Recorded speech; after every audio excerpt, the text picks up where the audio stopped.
Ассаламу алейкум. Кандайсыздар туугандар? Кайрадан эле Дон Кабары YouTube каналы. 24 январь 2024 жыл туугандар. Мост себеттебиз, обменкалар көргөзүп беребиз. Доллар 89.40, рубль 1.007. Саат 3:30-га карата курс валюталарды көрүңүздөр анда. Каналда жаңы болсоңуздар бизди колдоп, видеого лайк басып каналга катталганды унутпаңыздар. Манистрим доллар 89.40, рубль 1.006, рубль эмне болду кайра ойноп. Фунт 112 сом. Айкүр акча алмаштыруу жайында доллар 89.40, евро 96 сом 60 тиен, рубль 1.005.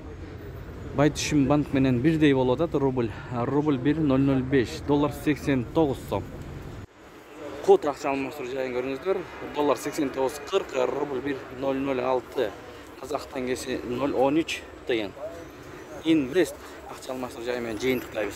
Доллар 89.40, евро 97 сом 20 тиен, рубль 1.005, сатуу 1.02.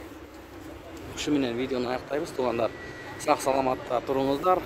Аба ырайы жакшы. Сиздер менен канал автору Данияр болду. Ой пикир комментарий калтырыңыздар. Тапкан акчаңыздарга береке берген болсун.